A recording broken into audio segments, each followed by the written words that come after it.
And it just makes it harder for people. Like people die in the desert. Yeah.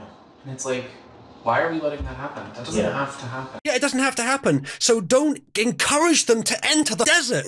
Put up a wall. Then there's no reason for them to enter the desert. Also, people are dying here. Yeah. American citizens are dying here on the streets. You put up a wall, you reduce the amount of money spent on immigration, on border protection drastically, and maybe, just maybe, you could put some of that money towards taking care of our people first. The fact that food prices have gone up, the fact that there's a housing crisis in almost every major city, it could be the millions of illegal immigrants that are in this country now. Crazy thought. You've got almost 2 generations of kids now who the majority of them probably aren't going to be able to own homes. Why? Well, greedy, evil, global homo corporations that are buying them all up, but also, immigrants, job availability, things like that. Yeah. The cost of living is skyrocketing, and the average wages are remaining stagnant because you are flooding the market with cheap labor. Yep. Oh my God. There's people dying in the desert, though. Yeah, well, there's mentally ill people dying in the alley behind this restaurant that are American citizens that need help. How about we help? Look, I am all for helping everyone. I really am. I am all for feeding those that need fed, clothing those that need clothes, giving beds and shelter to those that need shelter. But we have to make sure our people are good first. Because if we don't do that, then we're not able to help anyone. Would this guy question the policy on airplanes that you put your own air mask on first before you put it on the kid? Because that makes perfect sense, because if you suffocate, you can't help the child. So make sure that you're okay first so that then you can help your child and your other child and the other child next to them, rather than just try to do it to put their mask on and maybe get one of the 3. Instead, you've got all 4 because you focused on yourself first. The thing that does the helping needs to work before you can do any helping. If our coffers were overflowing and our people were good, and our economy was stable, and our cities were prospering, I would have a drastically different tune. But none of that is true. Mm. And also, the solution wouldn't be to flood this country with immigrants. Yeah. The solution would be to help them over there. Let them stay in their country and assist them build it up, especially our neighbors. Yeah. Especially our neighbors. And not just sending aid either, but making sure their country becomes functional, find the problems with it and help anyone that you can find there that's legitimate to overcome them.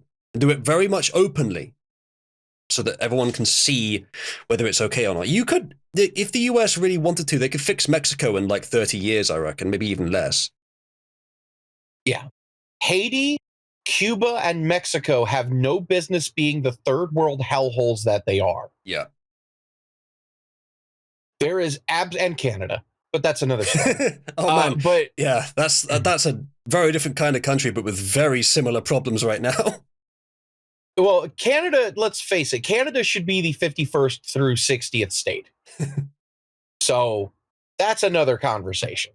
But because that was a mistake we as Americans left in the 18th century that we really should fix. But that's another conversation for later.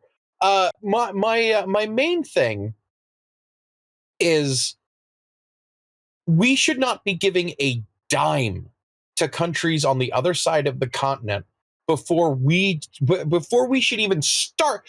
We need to get the Pan-American Union up to first world standards before we go helping the other side of the planet. Yeah. Well, the Pan-American Union, in case you don't know, is it's the Western Hemisphere version of the EU. And do you know why you have never heard of the Pan-American Union when you've heard of the EU a lot? No, go on.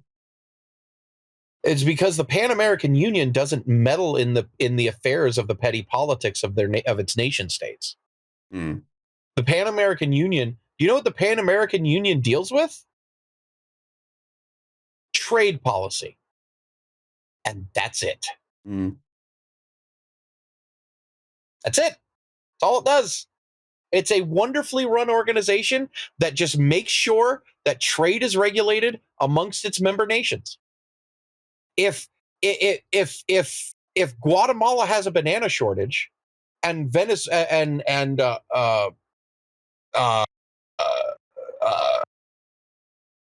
Puerto Rico has an influx,